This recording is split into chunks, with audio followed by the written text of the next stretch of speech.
esta enfermedad se caracteriza porque su principal manifestación clínica es el compromiso inflamatorio reticular. Y esto puede a la larga llevar a erosionar el huesito y a discapacitar. Esta enfermedad, de acuerdo a diferentes estudios, prevalencias han sido reportadas de 0.5 hasta 1%, promedio 0.8 en la población europea y en España, y grupo femenino siempre poco. ¿Listo? Ahora, tienen picos de presentación característicos, pero el que más usual ustedes van a conocer es el que está en la segunda, que es para mujeres en edades periopáusicas. Por eso es que dice el cuarto sistema.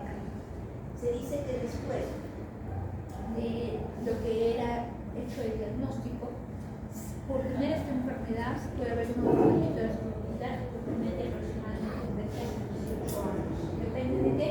De la necesidad de la enfermedad y el manejo de la suerte. ¿Listo? Ahora, decimos que esta es una patología en la cual hay una predisposición genética. Se hereda, de acuerdo a los estudios que se han hecho en grupos mujeres con esta patología, este compromiso de complejo compatibilidad. Pero también hay ciertos elementos que van a permitir que la enfermedad sea menos agresiva y otra que sea más llevadera, por así decirlo. Y hay algunos que tienden a comprometer sobre todo que cuando se exponen a ciertos fármacos que son para controlar la enfermedad, puedan tener efectos secundarios a nivel renal y hematológico, que por lo cual incluso fueron retirados. En este caso estaba el grupo de la sala de oro. ¿Por qué les menciono? Porque no a todos les pueden hacer los estudios genéticos. Es, como dicen, una investigación muchas veces que se hace, pero no es lo usual. Entonces, saber a cuál va a presentar, cuál no. Entonces, por eso es que decidieron retirarlo de los esquemas por el perfil de incluir. Entonces, predisposición genética y un factor espesor, que podría ser ambiental, la disposición de sustancias, podría ser una infección agregada, sobre todo de virus, o un proceso arterial muy severo, o incluso déficit de vitamina, que decididamente podría estar asociado a hábitos nocivos. Cualquiera de ellos te podría servir de gatillar, que te van a generar justamente que hay un proceso de afección a nivel de la población linfocitaria, generando una respuesta de poca tolerancia y que haya una autorregulación, sobre todo en la población linfocitaria, que dé lugar a estimulación de las citoquinas proinflamatorias y que estas a su vez contribuyen para que se vaya viendo el daño de cartílago, de hueso, y que se estimule también la vía que permite diferenciar sobre todo los angioplasmas para la resolución. Entonces, decimos, cuadro clínico característico articular, pero casi 90-100% de los pacientes pueden tener manifestaciones inespecíficas. Peso, lo que es sensación de febrícula, estenia, que es una de las características más usuales.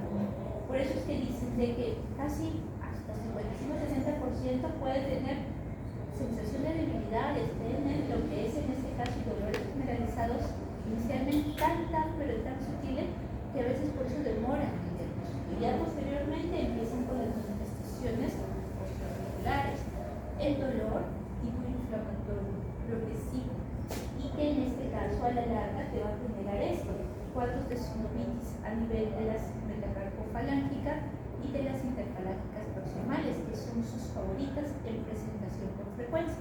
En piecitos son metatarsos e interfalángicas. Le siguen en frecuencia, por si acaso, codos y caso. Hay manifestaciones extraarticulares y estas manifestaciones pueden ir casi entre 2 a 40% en muchos casos, pero la que preocupa, sobre todo, por ejemplo, en pacientes con cronicidad de esta enfermedad, son el compromiso a nivel de las áreas hematológicas, compromiso a nivel de adenopatías y compromiso a nivel de citomegalias, generando una predisposición para procesos infecciosos sobreagregados. Ahora, vamos a ver que mi paciente puede venir así, con una historia de poliartritis crónica simétrica, articulaciones pequeñitas, y puede que al inicio pues solamente tenga el aumento de volumen en la articulación afectada, dando que sus deditos. Pero conforme va avanzando la enfermedad sin tratamiento, te lo va deformando y esto genera la discapacidad. Te puede dar propiamente el dolor en Z, Z te puede dar lo que es delitos en cuello de cisne, delito en opinión, pero no son patrimonios de esta enfermedad, son signos que tú puedes encontrar, porque también lo van a encontrar en otras patologías como la inflamatoria articular. La leucotonía mujer, sobre todo, se va a caracterizar por hiperflexión de lo que es la interfalámica proximal. ¿Y quién va a extender? La distal, o una hiperflexión. Mientras que la del cuello de cisne, ¿quién va a extender? La proximal. ¿Y quién te lo va a flexionar? La distal. Entonces en eso van a diferenciar. Mientras que en lo que es el delito en Z, va a ser por una reducción excesiva, sobre todo en el metacarpo falange. Y va a haber flexión de esta respectivamente e hiperextensión del interfalange. Puede haber que pacientes te vengan más bien debutando con un túnel cardíaco. Le haces Palen, le haces Tiner y el paciente aparte te reporta debilidad distal, que se le caen las cosas y el dolor que se exacerba con cambios de posición y es más duro. Entonces, ¿por qué? Porque hay una hipertrofia de la sinovial a nivel del glande cardíaco y que te puede dar esta situación. Ahora, vamos a ver que en este caso, vamos a poner acá, también hay otras manifestaciones.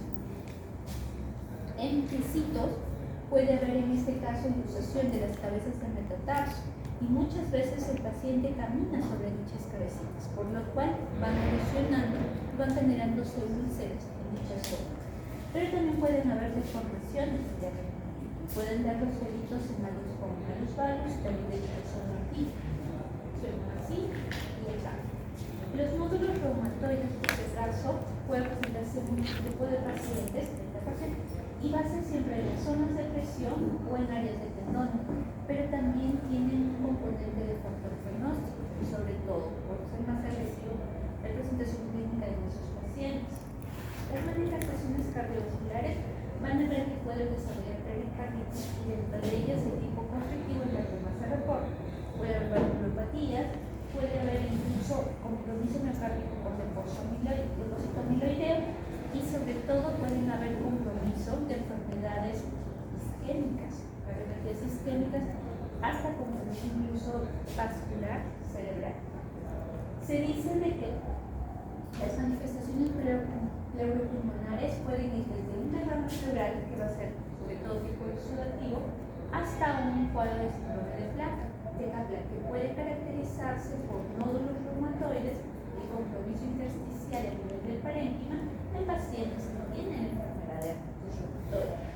Y generalmente pueden desarrollar un compromiso de enfermedad pulmonar intersticial difusa que se va a caracterizar por una angina progresiva, una tos seca, general, y en las plaquitas va a haber ese compromiso intersticial. Ahora, en cuanto a patrones de presentación, entonces uno de los más usuales de encontrarse en el reporte de estos pacientes es el patrón. Ahora, en relación al compromiso de riñón, más bien va a ser asociado por el uso crónico del antiinflamatorio, pero también puede haber un compromiso que va a dar lugar a la prevención de enfermedades de varicose como si es en pacientes con esto es en relación al compromiso pulmonar. El estudio y clasificación va a ser un estudio tomográfico, porque la radiografía ustedes solamente van a ver ese cuadro de encontrado. Y en este caso el problema es que en fases un poquito más avanzadas tú lo puedes ver. Si quieres determinar tempranamente que tiene la sintomatología a favor, el estudio tomográfico. Ese es el patrón que les estaba mencionando. ¿Listo? Ahora, en relación a las manifestaciones, les había estado mencionando que pueden hacer esto, pueden llegar a infartos, insuficiencias cardíacas, compromiso de válvulas, que pueden ser sobre todo renina estenosis, y cuadros de tromboembolia pulmonares que también se pueden dar. Pero el estudio ecográfico es para determinar qué tipo de paciente. Pueden haber manifestaciones a nivel de cerebrales, los hiperpenes y compromisos, sobre todo a niveles de inmunoglacia, con adenopatía y con celositis asociadas.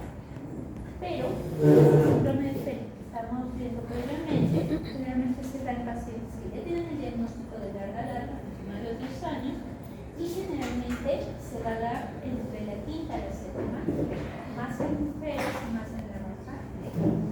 En relación a otras lesiones, el compromiso cardiológico llama la atención porque pueden ir de escleritis a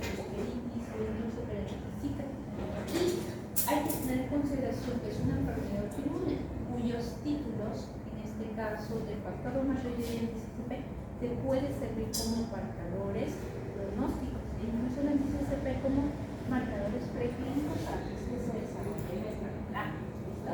Ahora, vamos a ver que también hay manifestaciones de vasos pequeñitos, porque esto también es una causa de osteoporosis secundaria, que puede llevar incluso hasta infartos digitales, pero también lesiones a nivel de piel, en extremidades.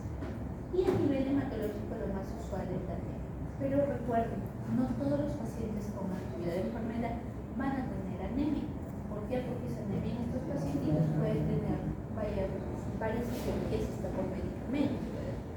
Entonces, realmente el usual es ver una anemia normo, pero también puede haber una anemia hipocrónica, debido al compromiso de retención a nivel del sistema reproductivo de la piel.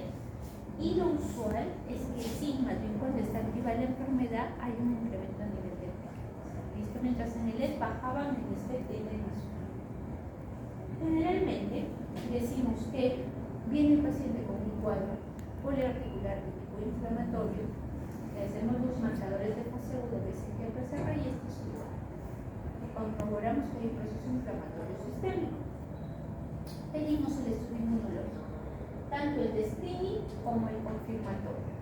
Pero este me sirve también en fases preclínicas, antes que tenga sintomatología el paciente. Entonces, no importa este último sí, porque tiene una buena especificidad. Mientras la sensibilidad puede llegar a 50%, en el cambio del factor que usamos de screening porque tiene una mejor sensibilidad, menor especificidad si lo comparamos con ellos. Pero ambos en títulos elevados te pueden servir como factores pronósticos. Ahora, no es de que tú le pides en cada consulta de bajo valor, no. Tú solo vuelves a pedir en la evaluación de la enfermedad cuando tienes una duda diagnóstica, nada más. Si no, realmente la primera y ahí nada más. De monitoreo solo es marcadores de fase. ¿Listo? Las imágenes te pueden ayudar para ver extensión en otras áreas y compromiso a nivel de las articulaciones, sobre todo porque dijimos que esta inflamación puede erosionar. Entonces, las erosiones son marginales, justo en las articulaciones afectan las pequeñitas. Te dicen que puede haber una desmineralización ósea juxtaarticular, es decir, a nivel de la unión articular, las cabecitas, si ustedes se fijan, se ven más oscuritas, más radiolúcidas. Diferente que lo viéramos igual acá y acá. Entonces, en banda, todo este bloque. Y aparte, lo que llama la atención que entre huesitos se va viendo el estrecho. Y acá es más notorio. Si ustedes se fijan acá, si ustedes se fijan acá, tenemos la unión articular. Pero como está tensada por completo, solamente ustedes van a ver la línea esclerótica interactiva, que es el reflejo de la inflamación fetal que pegó la articulación. Por eso es que acá solo visualizan esto, nada más. ¿Vemos erosiones? Sí, esta margen de acá. Como se ve acá, pero ahí también. Y acá son metacarpos que hasta te he llegado a dislocar las cabecitas. Es decir, normalmente se ve una con la siguiente, pero miren acá, para esta para acá y la otra para acá. Se ha perdido la dimensión que es perdida. Y acá, si ustedes ven los huesitos del carpo, no se llega a ver claramente la diferenciación entre ellos. Esto lo vemos en reglas de pacientes con enfermedad más avanzadita o que progresaron rápidamente. Al inicio puede que ustedes solo vean aumento del tejido blanco, es decir, lo que ustedes ven acá, estas manchitas blancas, y puede que no haya erosiones. Esos son pacientes en fases tempranas. Por eso podemos pedir una ecografía para determinar tempranamente si hay erosiones, y así se ve una erosión. Este es mi huesito y se ve como un cachecito. ¿Listo?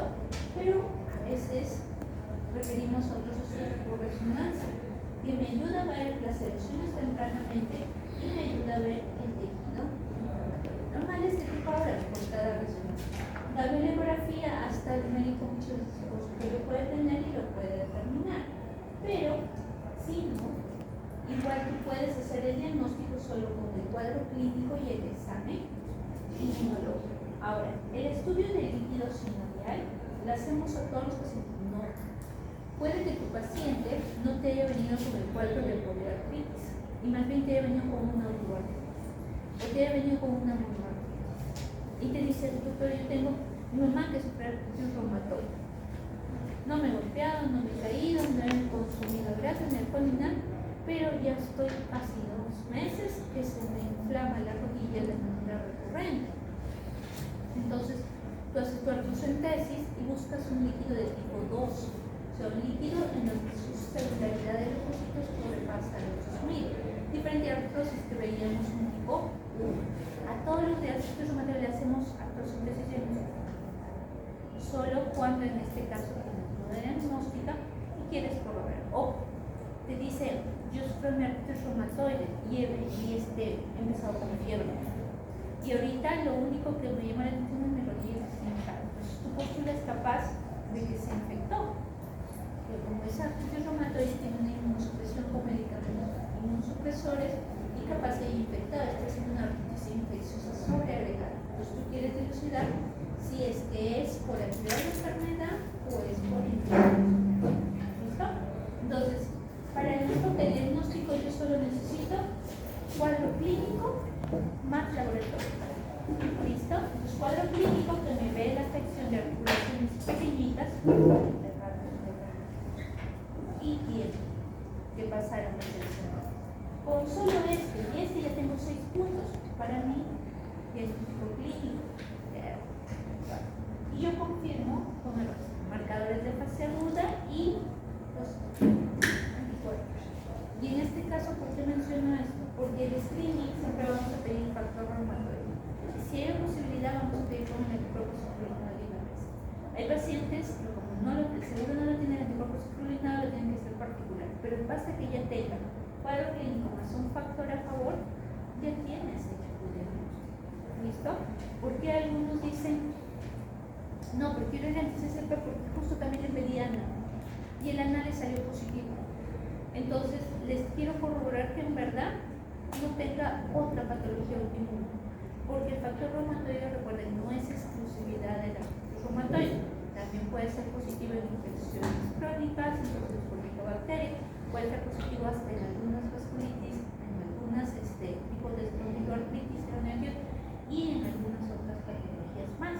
Entonces, por eso es que piden el ACCP para ayudar a esa recuperación. Hecho el diagnóstico, yo mido actividad. De todos los esquemas que hay para evaluar actividad, estos criterios ACR lo vamos a usar solo cuando queramos ver enfoques de respuestas a tratamientos en estudios de medicamentos. Lo que ustedes van a ver en la práctica clínica cuando pasen la consulta con su médico encargado va a ser que van a aplicar el DAS 28, que se basa como justo en la bibliografía que se envió, número de articulaciones dolorosas, número de articulaciones inflamadas, marcadores de fase aguda y el reporte del paciente de cómo se siente en relación a la enfermedad. El objetivo es que tú hagas el cálculo. Tú lo haces cálculo, ingresas a cualquier página de internet, pones estas 28 calculadoras y te viene para colocar los datos. El que tiene más peso va a ser el número de articulaciones dolorosas. Tú haces el cálculo y si está en revisión, el puntaje va a ser menor de 2.6. ¿Listo? Si tiene actividad baja, 3.2, pero una alta actividad por encima de 5. Y lo ideal es que cada 3 meses que tú lo vas a ver al paciente, el paciente venga con su marcador de fase BCG o PCR o ambos, y tú lo examinas y le entrevistas. Y puede que en la primera tenga 5.1, pero el contrato venga con 3. Entonces tú lo que vas a hacer es la diferencia. Y esa diferencia tú vas a buscar que si es mayor o igual de 1.2 te está respondiendo. Si no hay variación en relación al previo, pues no hay respuesta. Entonces, ¿por qué me importa esto? Porque si yo le inicié, por ejemplo, con monoterapia, me dice, ¿sabes qué? O le subes la dosis o le agregas un segundo fármaco. O si yo ya tengo 2 fármacos y como no me está respondiendo, yo le subo un tercero, igual no me responde, entonces yo ya voy viendo la posibilidad de después pasarlo a biológicos. Pero para eso es decir, para que veas tú, subes dosis, agregas medicamento o decides rotar a otro esquema de oral o parenteral a biológico. Y a esto nos referimos con el EPA. necesariamente por los lineamientos que vamos a ver acá. La sugerencia es de que cuando tú haces el diagnóstico, tú le debes dar manejo de control de la enfermedad, modificador de la enfermedad. Entonces, IMAX, FARMEC, como ustedes lo encuentran en su bibliografía, es lo que van a utilizar para controlar la enfermedad. Entonces, como dicen acá, lo ideal es que se recomiendan que se usen. Y de ellos, los de primera línea están Metronidazol. Y por eso es de que en los esquemas de acá, que así justo les estaba mencionando, cuando están en protocolos de manejo, te dicen primero, tiene indicación para Metronidazol, no tiene reporte, por ejemplo, que ya tenga una falla hepática crónica o una hepatopatía crónica o no tiene una fibrosis pulmonar avanzada, no tiene ninguna contraindicación para usar Metronidazol, pues inicies, por eso te dicen primera línea. Si tiene contraindicación, la otra que te dicen como alternativa segura y eficaz es la flunomida. Y luego decimos, cada 3 meses vamos a ver. ¿Por qué? Porque tú lo puedes ver al mes para ir viendo lo que es síntoma, pero lo ideal es que tú lo veas entre el segundo o tercer mes, porque recién ahí tú vas a ver el efecto del medicamento, es decir, del inmunosupresor, es decir, del FARC, es decir, del medicamento que tú estás usando para modificar la enfermedad. Por eso dice controles 3 y 6 meses. Y si durante esa evolución tú tenías un DAS 28 de 5, luego el control tenías uno de 3, luego al sexto mes ya estás por 2.8, entonces tu paciente te está respondiendo bien. Entonces en ese interín, tú que lo has ido viendo, vas a tener que ir bajando el medicamento sintomático, que es el corticoide.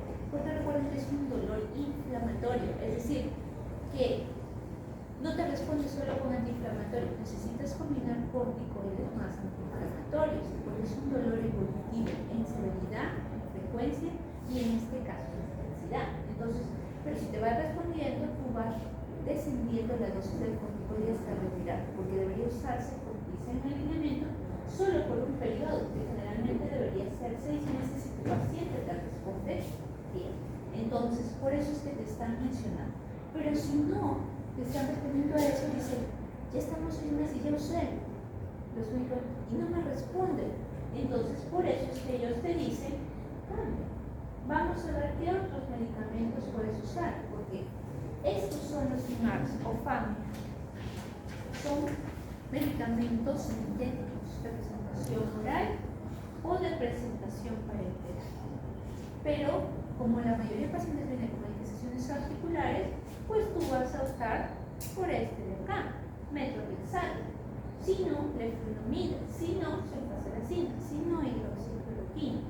Pero por estudios de comparación de efecto, pues entra una talla Metronidazol y leflunomida. Ahora, ¿estos en monoterapia? Sí, pero si ya te está empezando con seguridad, mejor darle aunque sea una terapia combinada de 2. Que puedes combinar Metronidazol con hidroxicloroquina. O puedes combinar en casos, en este caso, como ya ahorita, Metronidazol con leflunomida, pero también te arriesgas a los efectos secundarios. Y o puedes combinar Metronidazol, sulfasalazina y hidroxicloroquina en casos, por ejemplo, que es el cuadro clínico persistente sin mejoría en DAS 28. Mientras que los últimos, sobre todo, te ayudan con las manifestaciones extraarticulares, hematológicas, a nivel renal, a nivel, en este caso, pulmonar, incluyendo la ciclofosfamida que lo usamos para una lesión importante de órganos, por ejemplo, una hemorragia alveolar difusa que te estuviera presentando, lo pulsas con el prednisolón y luego le pasas a eso. Pero dijimos que si no está respondiendo, yo estoy combinando, ya le digo, está con 20 de Metronidazol, ya tenemos 6 meses, 20 miligramos de Metronidazol, tenemos hidroxicloroquina 400 de Metronidazol y tenemos sulfasalazina, 1 gramo al día, y no te está respondiendo, entonces tú ya estás desfocalizando, o sea, le estás haciendo que veas que no hay foco a nivel dental, a nivel de otorrino, a nivel oncológico, a nivel parasitólogo, no tiene ningún foco, no tiene teoría, porque tú pasarías al biológico. Y por fisiopatogenia, vemos que las citoquinas proinflamatorias van a estar participando sobre todo con las participaciones efectivas de factores de necrosis tumoral, interferón, funciones y todo. ¿Y por qué yo los menciono? porque ellas son las guías de estos medicamentos. Entonces tú vas a ver que pueden pasar el infliximab, lo malo que surgía la tolerancia, casi para entre 1 o 2 años. Eternacet, vía subcutáneo, 50 semanal o 25 dosis a la semana del Nivolumab cada 15 días, pero también había una interleucina 1 y 6. No importaba porque en los casos que no te respondían con anti-TNF se iban a ir para ellos. ¿Listo? Pero igual también tienen efectos secundarios. Por eso es que tú tienes que aplicar en pacientes que no tienen un foco infeccioso, porque si no, estos pacientitos van a morir. ¿Listo? O que en ese momento no tengan tampoco ciertos daños que favorecerían a estos medicamentos. Y acá, en los lineamientos también decía, considera también al grupo del tofacitinib, del baricitinib y en este caso el facitinib. Y estos son FAMEN dirigidos. Entonces, estos FAMEN dirigidos basan su principal en esto, el grupo de las aminases. Y en este caso, esta tiene implicancia en la disfunción génica para favorecer a mantener la cascada proinflamatoria. Desgraciadamente, estos fármacos, uno, accesibilidad. Dos, que ten cuidado porque una de sus asociaciones que se dan es que puede generar cierta predisposición para infecciones, que dentro de ellas zóster es una de las que más se reportan. Otras son los riesgos crónicos. Todos los pacientes no, pero en este caso es una posibilidad que tú tienes que valorar. Y se puede usar solo sí, pero también se puede usar como tratamiento combinado con otros sintéticos, con otro methotrexate, leflunomida, sobre todo en pacientes que tienen arroz refractarios o con cuadros severos. Por eso es que nosotros teníamos en este algoritmo que decía, ok, no te está respondiendo, mira si tiene factores pronósticos desfavorables, ve si ayudas con estos biológicos, porque tú puedes usar el Eternacet más methotrexate, por si acaso. O sea, puedes hacer un combinado en pacientes refractarios, o puedes combinarle un mismo methotrexate con un inhibidor. Entonces, depende de qué lo tienes al acceso. Pero si no te ha respondido, pero tampoco tiene factores pronósticos desfavorables, como son erosiones desde el inicio, anti-CCP, factor de títulos muy elevados, necesitaciones extraarticulares que están estudiando parte de la erosión, no tiene eso, entonces tú dices, pues de los que yo estaba utilizando, yo veo cuál puedo cortar o le agrego otro para que me haga la combinación respectiva. Entonces, con eso tratan de mirar cómo van a empezar, cómo van a progresar, si no hay respuesta, con quién van a combinar en el caso de refractaria. Entonces, a eso sería otra recomendación y sugerencias. Ahora, generalmente en cuarta o sexta década, pero pueden debutar antes. Y muchos de ellos son damas de hijos, entonces pueden querer tener hijos.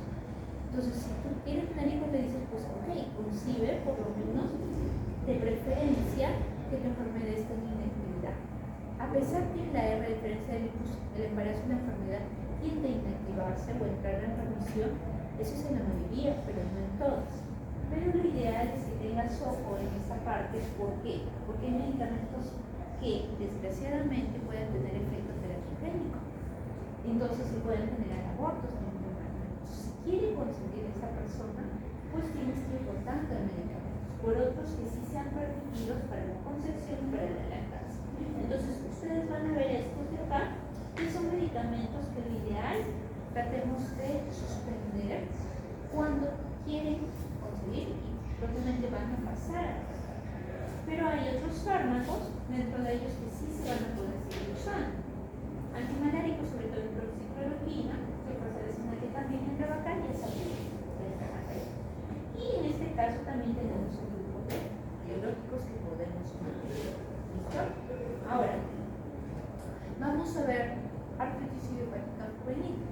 Les dije que había otro tipo de presentaciones.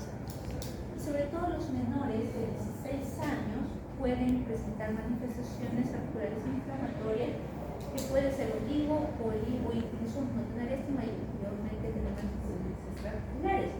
Pero generalmente pueden autolimitarse. No todas van a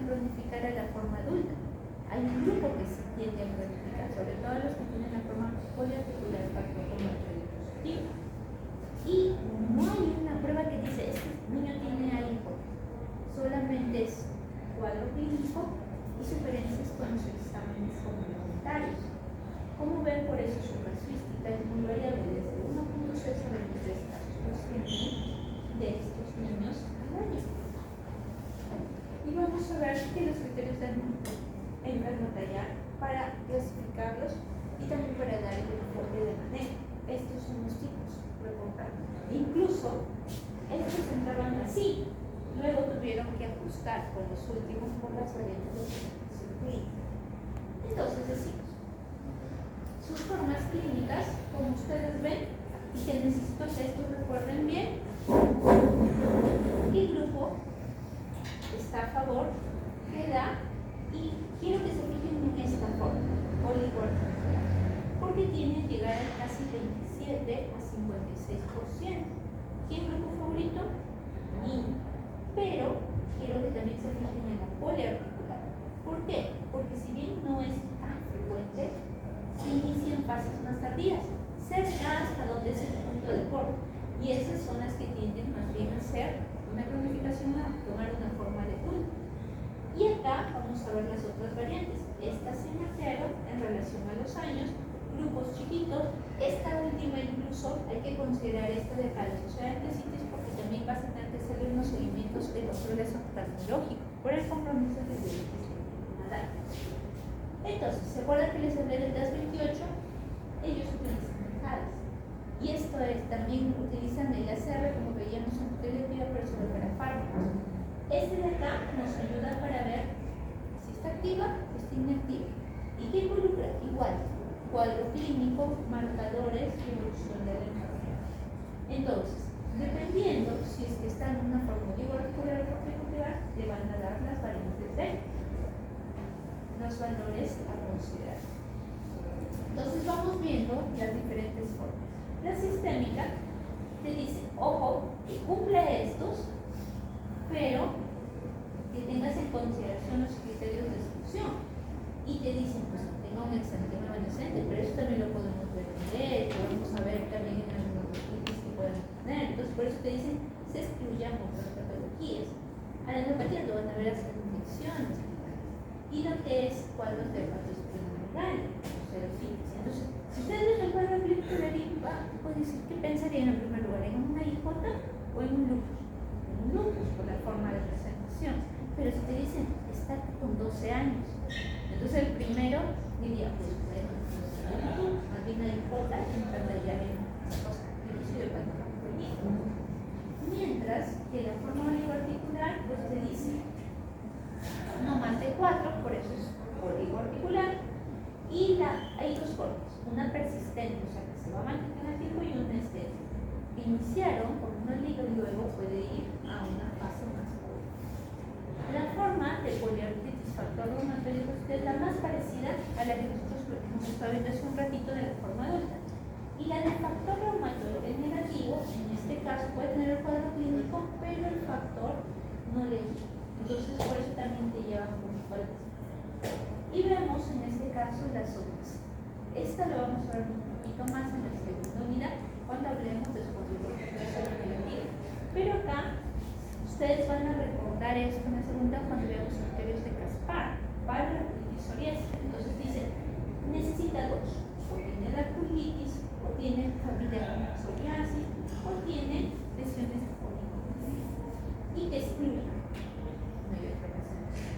Mientras que está relacionada con entesitis, te dice por lo menos también dos, que haya dolor en las zonas de articulaciones de esa cardíaca o un dolor inflamatorio, en HLB27, que comience en pacientes mayores de 6 años, que tenga obesidad anterior aguda y que tenga obviamente historia. En este caso de enfermedad, que se da muchas veces, o artritis en este caso reactiva, que empiezan a creer, o cuadro de artritis. Entonces, esto ustedes lo van a volver a ver cuando veamos cero negativo, porque cuando veamos antilosante esto lo vamos a ver. Solo que estos se dan en pequeños menores de 16 años. Ahora, solo vamos a enfocar dos manejos, el de las que tienen por frecuencia y de la que se va a ver. Entonces decíamos, la poliarticular, si es factor reumatoide positivo, igual que la de adulto, metrotexate de primera línea más corticoides de apoyo. Y ves cómo va yendo. La cero negativa va menos con AINES y corticoides de apoyo, no te está respondiendo, agregas metrotexate o ciprofloxacina con B. Mientras que en la oligoarticular ves la forma persistente y la forma extendida. Y vas a tener que tener también en consideración que esta tú puedes usar AINES o hasta infiltrarse dependiendo de la evolución, ahí recién agregas el medicamento modificador de la enfermedad. Y mientras que en la extendida, tú vas viendo el manejo con metotrexate para el manejo, en este caso, de la forma inflamatoria. Y nuestro objetivo es que vayan para una inactividad. Pero si ustedes se fijan, es lo mismo que para adultos. Que no haya signos de sinovitis, que no haya manifestación de dolor, que propiamente no tenga otra manifestación extraarticular, que los marcadores de fase aguda estén controlados, la rigidez sea menos de 15 minutos y propiamente que el paciente haya mejorado. En adultos es lo mismo, rigidez matinal menor de 15 minutos, sin articulaciones dolorosas, sin articulaciones inflamadas, con mejoría en su estado ocular del paciente y que no tenga ninguna otra manifestación. Entonces, estos son criterios tanto para una como para otra. ¿Listo? Y si es que esto lo mantenemos durante el seguimiento de 6 meses por un año, entonces venir retirando los pagos. Ir retirando uno por dependiente de cómo lo está usando. Si está con 2, ir bajando la dosis de uno, y si se mantiene en ese estado, ir bajando la dosis del otro, y si se mantiene en ese estado, en un momento retirar. ¿Listo? Entonces, eso es en relación a dosis Entonces, vamos a ver ahorita lupus. Y en lupus vamos también para mi grupo favorito, mujeres. ¿Listo? Pero las incidencias, de acuerdo a los estudios a nivel de población europea y asiática y latinoamericana, van a haber reportes que van desde 1 hasta 10 casos por 100.000 personas, en este caso. En el grupo de Brasil, dicen 8.7. Esto va a variar de acuerdo a los registros y a los criterios que utilizaron. Utilizaron criterios clasificatorios del 27, 2002 y 19. Estos pueden haber cambiado en relación al reporte por el incremento de, en este caso, de oportunidad que fueran captados últimamente. Esta patología es autoinmune, sistémica sí, y de un compromiso clínico muy heterogéneo. Muchas veces se tiene que estar rescatando otras para poder llegar a esta. Esta enfermedad va a cursar con periodos de exacerbación. Por eso el paciente de lupus es una bomba de tiempo. Hoy día puede estar bien y el siguiente puede que te digan que está por emergencia. O peor, no sé. Es así la variabilidad de esta enfermedad. ¿Todos fallecen? No necesariamente. Si le controlas la enfermedad, bien, y aparte va a depender de la manifestación clínica, la edad de presentación y el género. Los que tienen muchas veces género masculino, edades tempranas de presentación niños o adultos mayores. Realmente ahorita la mayor presentación se va a hacer en edades. Entonces, decir, ¿quién es su grupo favorito? Mujeres, de esa parte. Segunda 40, a cuarta década. Por eso decíamos, hacia los 16, hasta los 40 años. Pacientes de descendencia afroamericana o hispanos pueden tener manifestaciones vasculares, renales, más agresivas que la población caucásica, que pueden tener manifestaciones articulares, cutáneas, dentro de la mayor parte de manifestaciones. Igual, predisposición genética, pero acá te hacen mayor recalque, ya no solo en el complejo discoticular, sino que te hacen variantes también en proteínas transductoras, estimulantes y también en ciertos tipos de citokina. Incluso tiene una rúbrica característica que se relaciona al interpenetrado. Pero ¿por qué les menciono? Porque muchas dianas nuevas que van surgiendo están orientadas a tratar de cubrir el grupo de interleucinas o a las proteínas traductoras y a la población. Entonces, yo tengo la predisposición, pero necesito un factor que me abra la puerta. Y en este caso puede ser infecciones virales, bacterianas, puede ser un tinte, puede ser un fármaco que lo utilice por otro motivo, o puede ser cambios hormonales, entonces, o hábitos nocivos, drogas de exposición, entonces hay varias cositas que tocar. Pero hay un grupito que se llama lupus light. Lupus light mucho se relaciona con ciertos fármacos, pero cuando es lupus light, es antihistona positivo, un tipo de antiana, pero tú le quitas el estresor, en este caso el fármaco que te gatilló, y las manifestaciones cutáneas, que es la mayoría que tienen un poco cutáneas, compromiso de cabello, remite.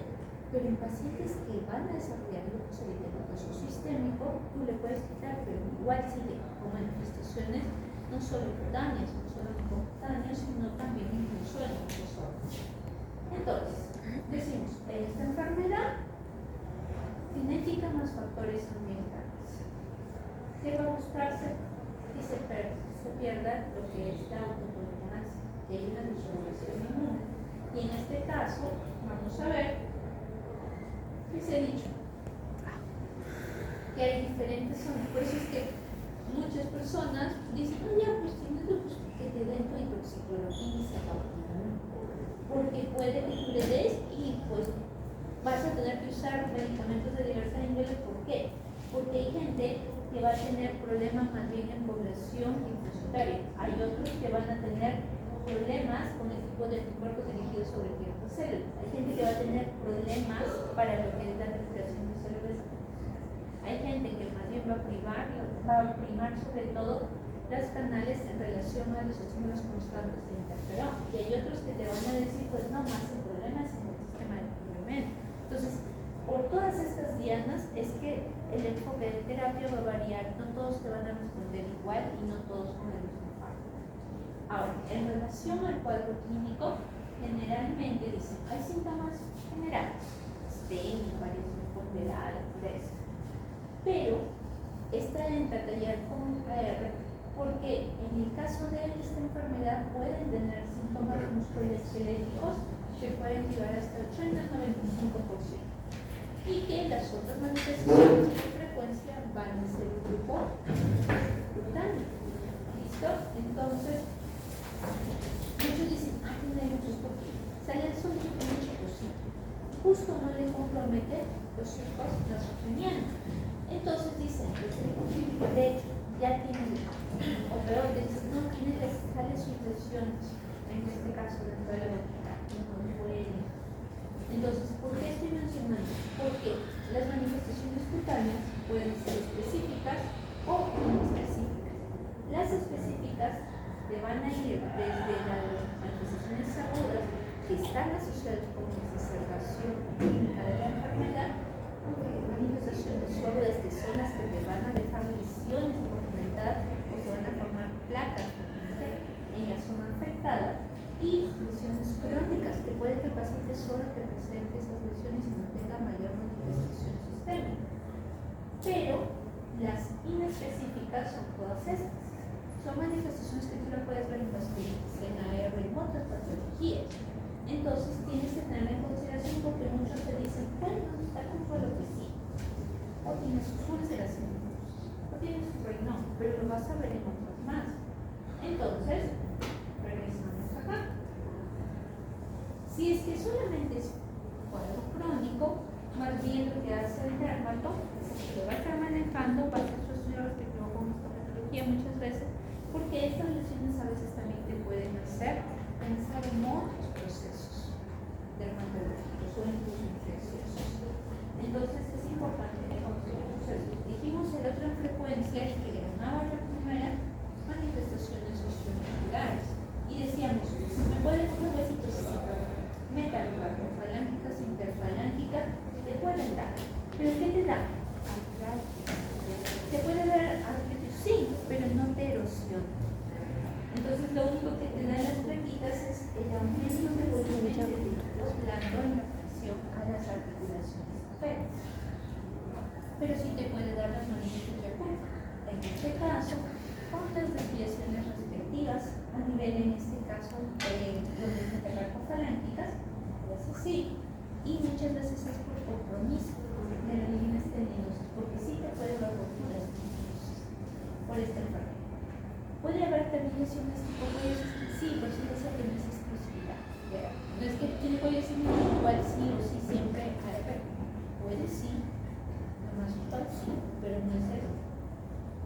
Las mialgias se van a dar, pero lo que más va a entrar en la clasificación de actividad o de orientación va a ser sobre todo la miositis.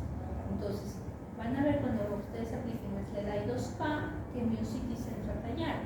Debilidad corroborada y manifestada por el paciente, corroborar el examen físico. caso de daños completos, pero sobre todo elevación de secreción o incluso algunas lesiones. O sea, estima muscular es cerebro. Entonces, mialgia, sinusitis, en esta entidad se puede dar. Ahora, hematológica, yo le dije anemia, sí, pero sobre todo vamos a ver que la leucopenia o linfopenia y la plaquetopenia van a estar en criterios de clasificación y también en criterios de actividad cuando vamos a diagnosticar. Pero dentro de las anemias, porque hay varias posibilidades de anemia usuales en humana, es cuando hacen una anemia hemolítica.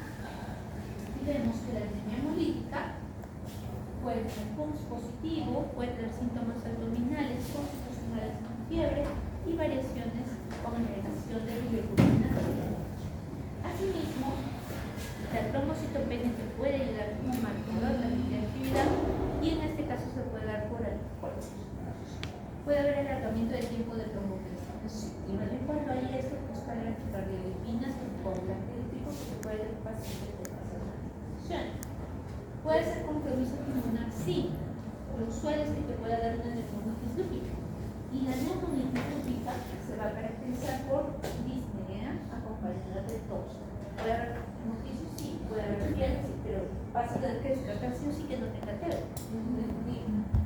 Y su platita es como se ve en la parte superior, puede haber infiltrados unilaterales y en este caso cursar con derrame pleural. Y este derrame puede ser único exudado. Ahora, es importante que consideren que también puede haber un compromiso intersticial extensivo. Entonces esto también se considera, pero no es lo único.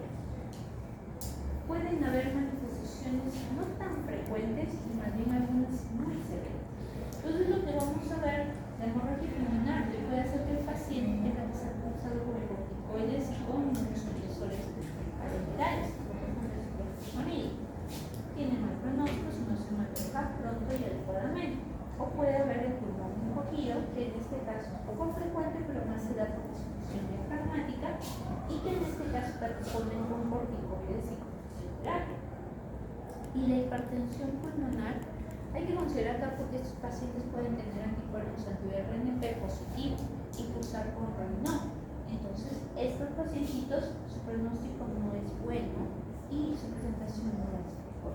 Entonces, signos de hemorragia renal, compromiso intersticial como parte de la manifestación.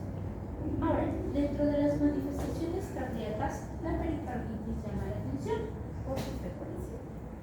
Cursa con dolor precordial, puede haber una ósea referente a la evaluación respectiva si te responde con corticoides. Puede haber miocarditis sí, pero no es lo más frecuente, y esto sí. Pueden cursar con trastornos del ritmo, insuficiencia cardíaca y accidentes cardiovasculares. Dentro del compromiso valvular, sobre todo la más influyente es en relación al compromiso de electrocarditismo de miocardio. Y ojo, la mayoría de las personas van a recordar que pueden presentar esto: compromiso vascular a nivel coronarios. Y ellas tienen mayor riesgo de presentar eventos de ese calibre en relación a la población general. Su riesgo se incrementa por encima incluso de 2 veces más, y sobre todo los eventos coronarios. Tú lo comparas, son pacientes a veces de 20, 30 años, sin embargo su riesgo es casi tan alto que con sus compañeros de la misma edad, que hace que esta enfermedad sea vulnerable para que el paciente muchas veces, por eso digo, pueda terminar en un sufrimiento observado. Ahora, en relación a las manifestaciones gastrointestinales, puede haberse desde un compromiso esofágico hasta un cuadro de peritonitis. La peritonitis entra también en criterios de clasificación. En este caso es una peritonitis aséptica que se puede dar sobre todo en cuadros de policelulitis. Puede haber compromiso de vaso en menos sí, puede haber compromiso pancreático y eso se preocupa por la tasa de mortalidad asociada. A nivel hepático hay que ver en diferencia con otras patologías hepáticas autoinmunes, pero puede dar una reumatosa, bronquitis persistente y esclerosis hepática. Y puede dar enfermedad inflamatoria. Y dentro de los ojitos, igual, escleritis, episcleritis, ojo seco, uveitis, como parte de sus manifestaciones, o puede haber vasculitización y incluso esta última es criterio, por ejemplo, para pulsos pulvestres selados o evolucionados. En las manifestaciones neuropsiquiátricas van a ser primarias y secundarias, pero hay que tener en cuenta que también hay anticuerpos contra estas estructuras. El anticuerpo ribosomal te puede servir como marcador, pero tampoco no es que tenga sensibilidad muy alta y no en todo se determina. Y en manifestaciones psiquiátricas, el compromiso de ansiedad, depresión, cuadro psicótico, que este último entra también en manifestaciones de actividad, así como el síndrome confusional agudo, hay que considerar. En las neurológicas, para los criterios de ansiedad y los caras, funcionan son los cuadros de convulsiones y los eventos vasculares que se pueden dar. Entonces, como ven, pueden haber desde cuadros hemorrágicos hasta cuadros histéricos, pero también puede haber la encefalitis, que entra también en el DSM como criterio de actividad. No entra en los de clasificación, que sí entran en funciones, pero sí entra en la actividad encefalítica, que es una cefalea como si fuera una migraña, pero muy intensa, que no te responde bien con analgesia. ¿Listo? Y puede haber manifestaciones periféricas, ¿listo? Tanto mónico. Ahora, en relación al compromiso renal, que es lo que más van a ver en sus pacientes en el hospital, puede serse el compromiso del riñón desde que tú marcaste al paciente o durante la evolución de la enfermedad. Y generalmente en esos estudios, cuando tú lo captas, muchas veces ellos ya están entre la clase 2 a la clase 5. Antes había 6 clases, pero la clase 6 era la que se relacionaba con la mayor parte de glomérulos esclerosados y atrofias, en este caso. Por eso es de que ahora se trata de plantear enfocarse solo en estos primeros ciclos, porque ahí se puede todavía trabajar por la cantidad todavía de tejido que es viable. ¿Y cuáles son propiamente causas, en este caso, de asociación con actividad nefrítica y que tenemos que tener en consideración los títulos de la DNA y los niveles de complemento A? Y esto puede servir como factores para ver la actividad y también de acuerdo a los títulos altos, el título fenomenológico te puede decir de que puede que no esté respondiendo adecuadamente. Entonces, decimos, un paciente con lupus que empieza con proteinuria por encima de 500 miligramos, que está incluso en criterios de enfoque de clasificación, que tenga hematuria, cilindruria, leucosuria sin foco que le explique, y o tenga déficit en lo que es la depuración con creatina alterada, 2 de 3 o los 3.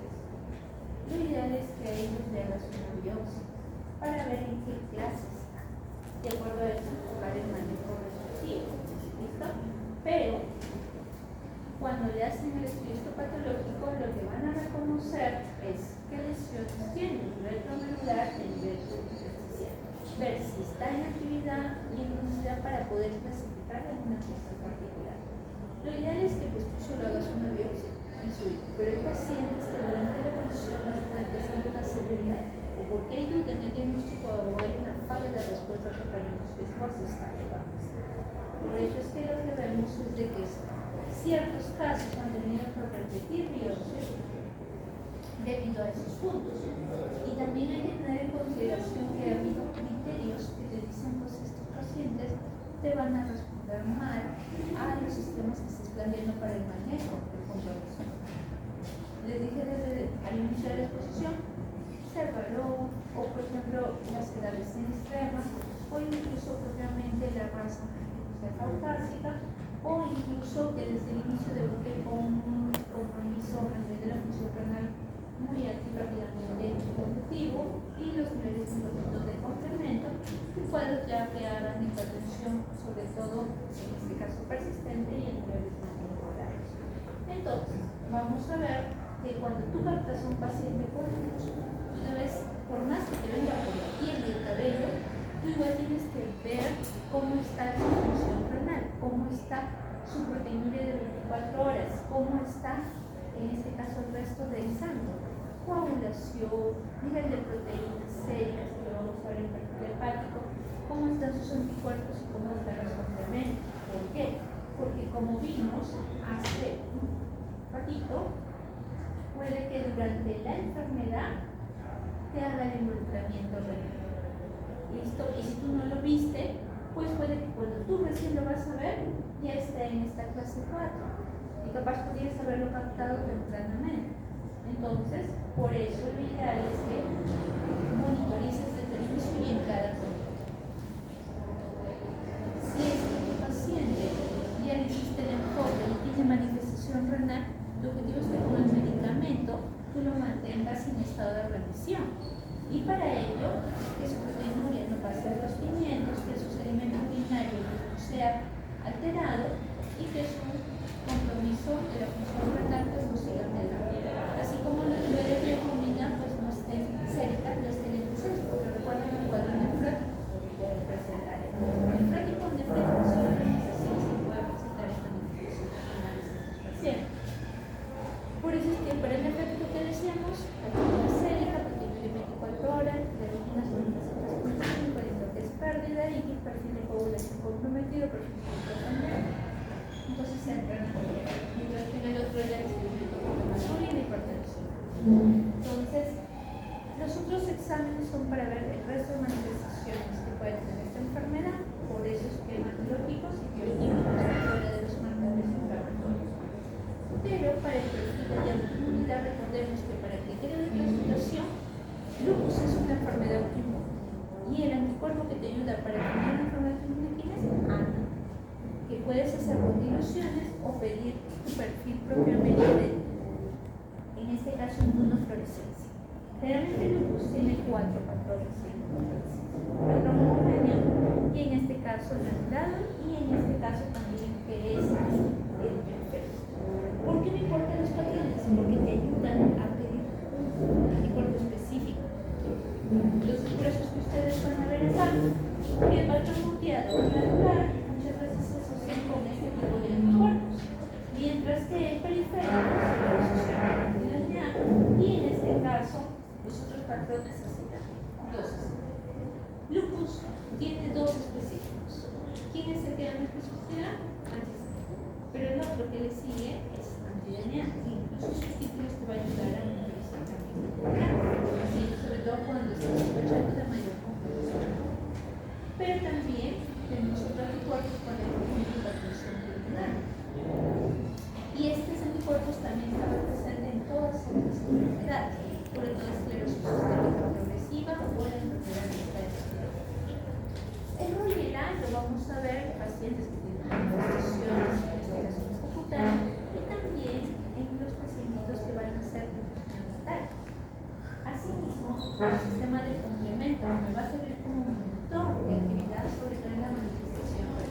Y las anticardiolitinas te va a ayudar con otro cuadro clínico que se llama así. Ahora,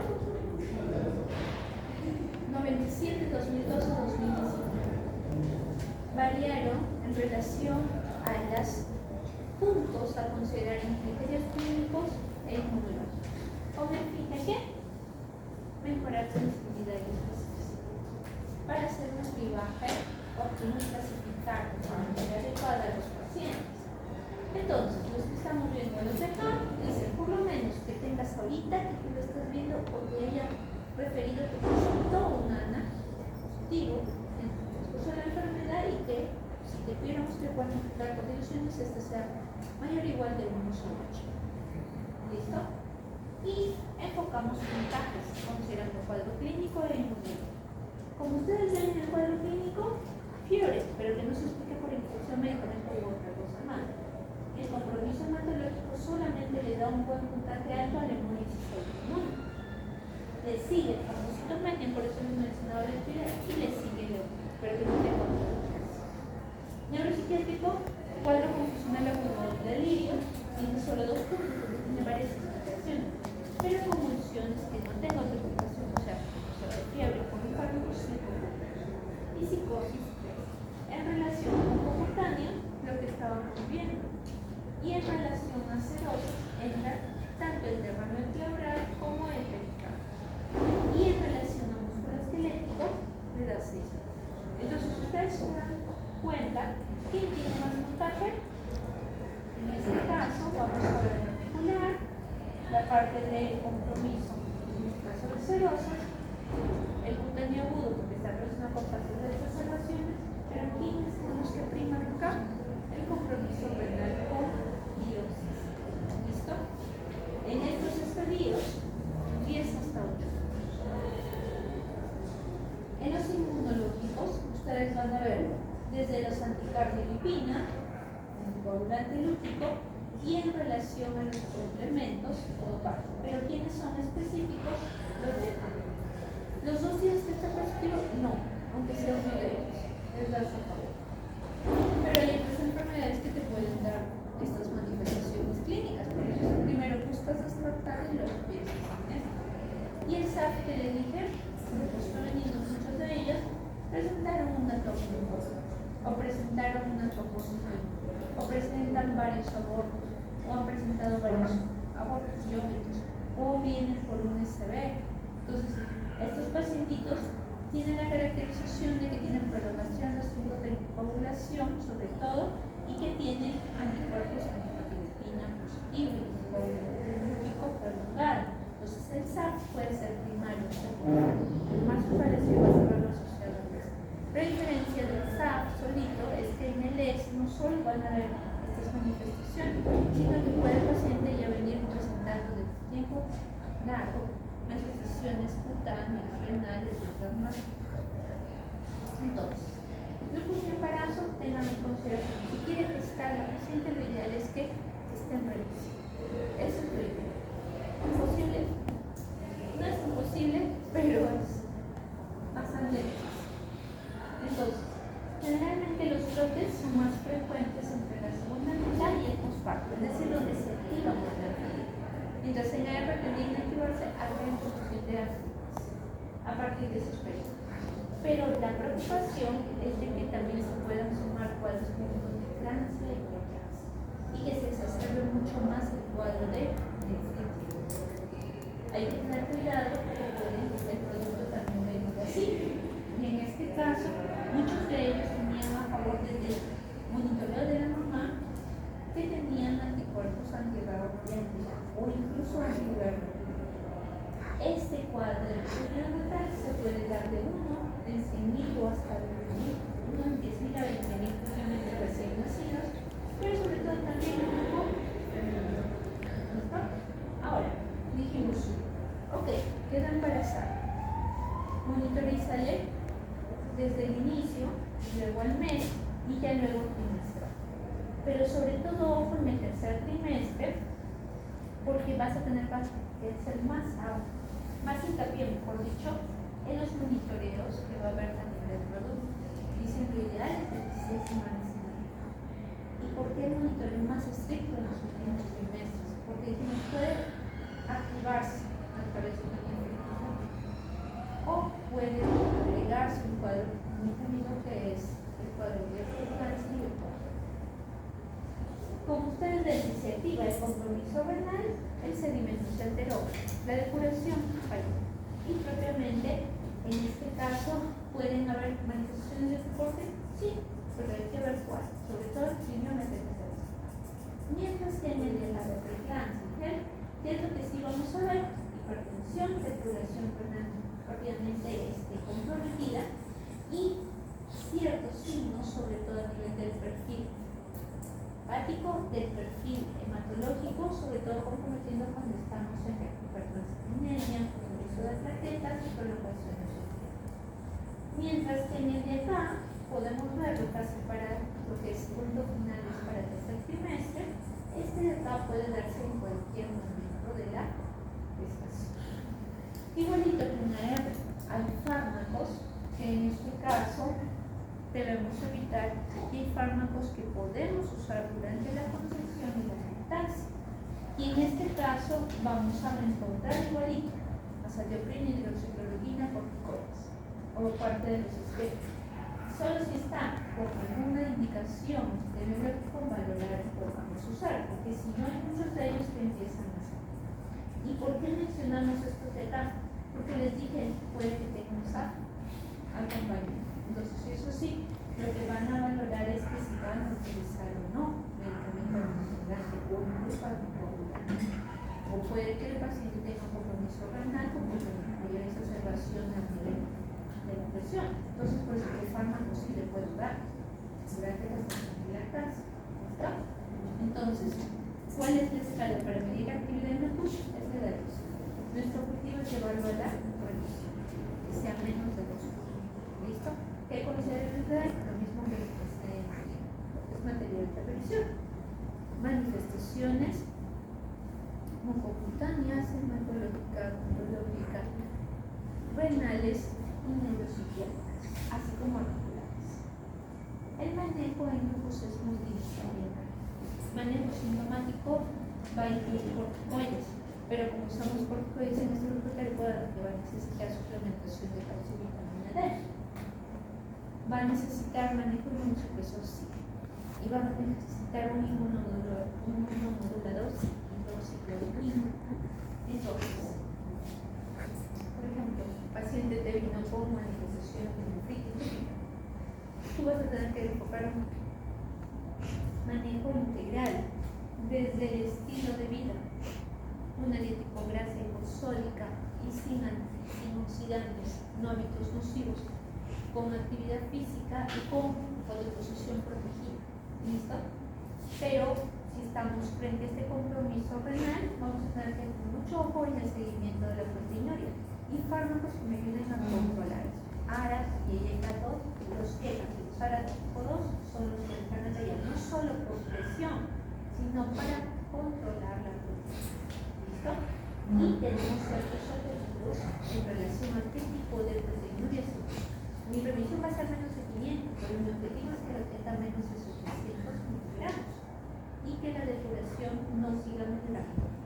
¿Listo? Entonces, eso es lo que nosotros buscamos. Estilo de vida, fármacos que me ayudan a controlar parte de las manifestaciones. Como inmunomodulador, la hidroxicloroquina, por sus beneficios, pero yo ajusto la dosis de acuerdo a su grado de depuración. Y el esquema complementario va a oscilar en diferentes líneas terapéuticas. ¿Por qué? Porque va a depender propiamente de la edad del paciente y la tipo de manifestación que tiene. Entonces, regresando, vimos que el lupus puede utilizarse igual fármaco, como vimos en ahí, pero vamos a usar también biológicos.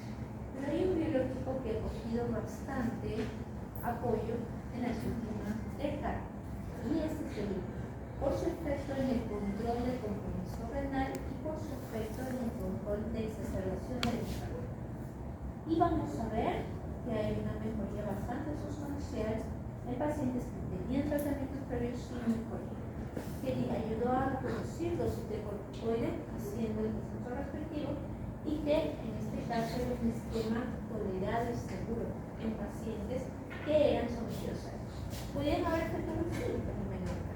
Entonces, por eso surgió como una alternativa de control de la presión renal, que fue el motivo del estudio inicial, y también de exacerbación de la enfermedad. Pero es el único biológico no. Punto. Antiterrorina 1, antiterrorina 6, en este caso ciertos, en este caso CD20 y otras rinas pues grandes. ¿Pero por qué? Porque no todos se van a responder con el mismo biológico. Entonces, la mayor temor es que pierdan el linfocito. Entonces, eso ha impulsado a que se hagan esquemas con diferentes fármacos. Por eso es que estos de acá están orientados para el control del linfocito. El problema de estos medicamentos, las tasas de infecciones sobreagregadas, sobre todo las vírgenes. ¿Listo? Entonces, es importante que consideremos esto.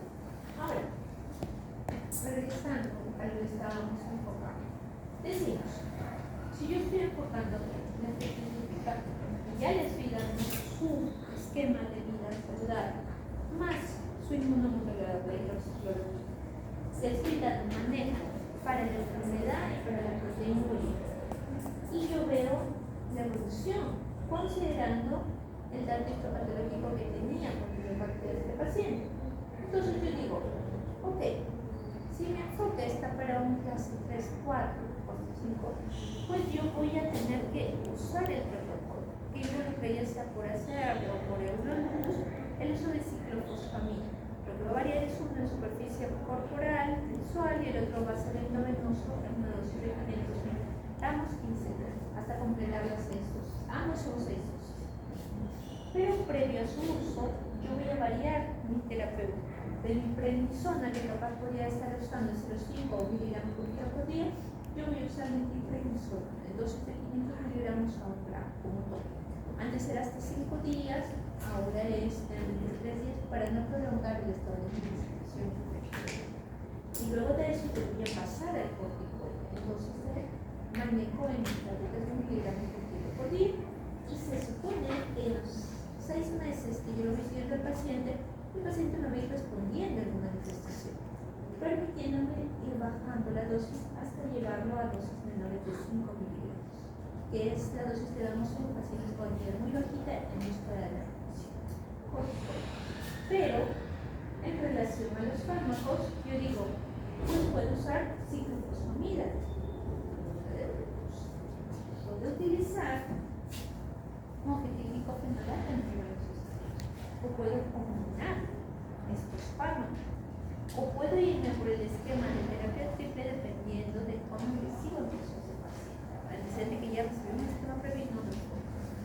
Y ahí podemos combinar el pembrolizumab con el mometílico fenolato o parte de la familia, incluso de Darprolin. Entonces, ¿qué es lo que yo voy viendo en la evolución? Yo tengo que ver en cada de los controles, sobre todo en la fase inicial de inducción, función renal, proteinuria y sedimento. Asimismo, actividad inmunológica. ¿Se acuerdan que les mencioné anti-DNA y fundamentalmente ganadería?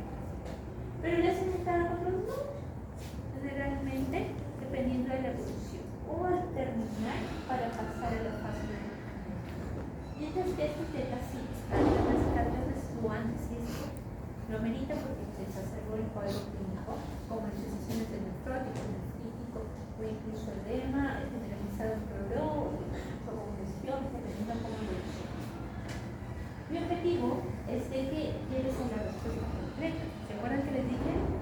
Mi respuesta cuál iba a ser que su proteinuria mejorara, que lo ideal fuera menor de su que se podía lograr menos de 500 y que el sedimento ya no tuviera hematuria, sino hidrodepositorio, y que la depuración hubiera mejorado. Entonces, si pasaba esto, entonces yo decía, yo a este tiempo ya lo llevé a una depuración óptima, me mejoró bastante y me lo acercó a las que yo espero. No había compromiso en sedimento y en este caso la proteinuria mejoró en el valor. Entonces yo puedo pasar a la fase de mantenimiento. Y la fase de mantenimiento, pues mi fosfatioprina, mometílico fenolato, y mi búsqueda es de que siga en el tiempo y que me lleve a la remisión. Pero ¿qué pasa cuando el tercer mes, sexto mes más bien está peor? De lo que tenía 1000, ahora tiene 2000 de proteína. Y la sociedad de esquema. Empeoró, la filtración lo tenía antes en 70, ahora está en 50. Entonces, ¿te está respondiendo con esta? Entonces ahí puedes hacer el cambio. A ver, puede que ya hayas usado, no tengas trelimumab, pero si tengas rituximab. Entonces a ellos puedes. ¿Por qué? Porque estos son los fármacos tanto para inducción como para mantenimiento. Pero también tenemos fármacos para los que son refractarios o que no puedes usar. Entonces, dentro de biológicos, si no tienes opción por trelimumab, es un esquema que te va a ayudar para esta manifestación, sí, y a otras manifestaciones de riesgo. Pero ese grupo no. Por eso les estaba mencionando que hay otros fármacos que siguen saliendo con fin de controlarlo. ¿Listo? Entonces, jovencitos, esos son los. Ya todos firmaron sus listas. Entonces, como no tienen ustedes delegado, como no tienen delegado, la fecha